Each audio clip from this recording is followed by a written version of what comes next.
Oke, baik. Assalamualaikum warahmatullahi wabarakatuh. Kembali lagi dengan saya, Rafif Radiatmo Surya Wayuti. Di video kali ini saya ingin mempresentasikan dari eh, tugas UTS mata kuliah pemrograman bergerak, yaitu untuk membuat sebuah aplikasi login dan register menggunakan Visual Studio Code dan Flutter plugin. Yang pertama, laporan yang sudah saya buat adalah data aplikasi apa yang dibutuhkan. Untuk yang pertama, kita memiliki Visual Studio Code. Yang kedua adalah database SQLite. Yang ketiga adalah Flutter plugin yang ada di dalam Visual Studio Code itu sendiri untuk menjalankan si webnya. Untuk yang kedua adalah penjelasan beberapa source code. Yang pertama adalah user guides. Di sini ada contoh source codenya. Untuk penjelasannya, class user memiliki 4 properti penting. Yang pertama, user ID, yaitu menggunakan parameter integer, yaitu untuk ID pengguna yang dapat bernilai 0.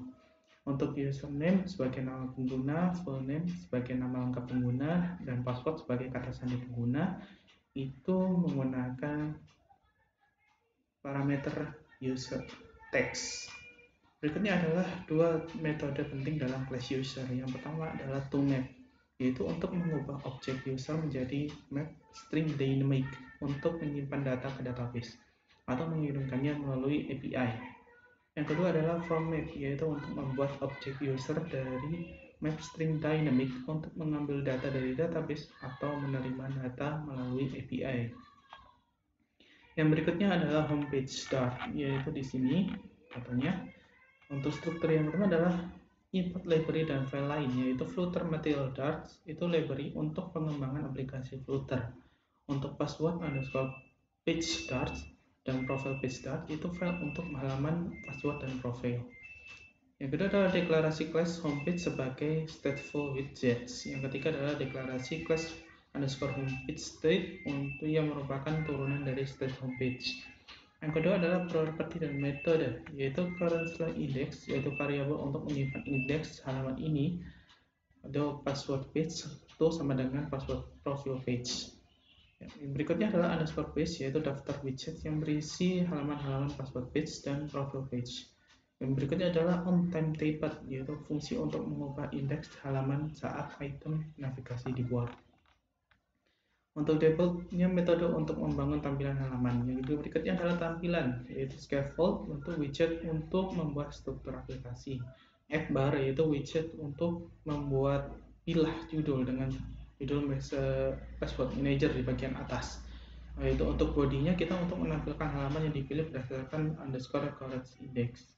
Untuk bottom navigation barnya kita menggunakan widget untuk membuat navigation bawah dengan 2 item. Berikutnya adalah navigasi. Bottom navigation per item yaitu membuat item navigasi dengan icon dan label. Yang pertama adalah item pertama password sebagai icon lock, dan item kedua adalah profil menggunakan icon circle. Yang kedua adalah on tab, yaitu menghubungkan fungsi on item typed untuk mengubah halaman saat item dipilih. Yang berikutnya adalah cara kerjanya. Yang pertama, aplikasi memulai dengan menampilkan password page yang pertama. Yang kedua adalah saat penggunaan memilih item navigasi underscore onTimeTyped dijalankan dan mengubah underscore current index. Yang ketiga adalah status untuk memperbarui tampilan dengan menampilkan halaman yang dipilih. Yang terakhir adalah dp helper darts, yaitu seperti ini source code-nya. Untuk struktur yang pertama kita memiliki import library atau file model, yaitu ada 3. Yang pertama adalah SQLite atau SQLite Dart, yaitu library untuk mengakses database SQLite. Yang kedua adalah Page Dart, yaitu library untuk mengelola page file. Yang ketiga adalah model user guide untuk file model pengguna. Kelas HTTP helper sendiri, yang pertama database variable untuk menyimpan instansi database dari database apa yang kita buat. Yang kedua adalah database getter untuk menginisialisasi dan mengembalikan database. Yang berikutnya adalah init database untuk fungsi untuk membuat database dan tabel. Untuk yang berikutnya adalah insert profile, yaitu fungsi untuk menyimpan profil pengguna. Yang berikutnya adalah get profile by username, yaitu fungsinya untuk mendapatkan profil berdasarkan username. Yang berikutnya adalah get profile, yaitu fungsi untuk mendapatkan semua data profile. Untuk inisialisasi database-nya, kita get database untuk menginisialisasi database jika belum ada. Yang berikutnya adalah init database untuk membuat database dengan nama password underscore manage db.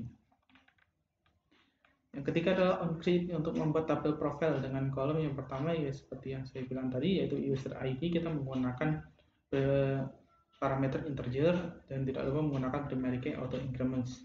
Yang berikutnya adalah username, full name, dan password yang menggunakan parameter text. Untuk fungsinya yaitu insert profile atau user itu menyimpan profil pengguna ke database. Yang berikutnya adalah yang kedua, get profile by username atau string username, yaitu untuk mendapatkan profil berdasarkan username. Yang berikutnya adalah get profile untuk mendapatkan semua data profile. Untuk cara kerjanya, yang pertama, aplikasi meminta instance database melalui database itu sendiri. Yang kedua, jika database belum ada, maka init database akan dijalankan. Yang ketiga adalah tabel profile dibuat jika belum ada. Yang keempat adalah fungsi user profile, get profile by username, dan get profile untuk mengakses database. Untuk hasil output yang terakhir yaitu seperti ini. Kita menggunakan login tersebut, maka yang muncul adalah login untuk register. Untuk username dan password ada di bagian bawah, dan ada terdapat dua tombol yaitu login dan create account sebagai register. Mungkin itu saja yang bisa saya sampaikan untuk tugas UTS mata kuliah pemrograman bergerak ini. Saya akhiri. Assalamualaikum warahmatullahi wabarakatuh.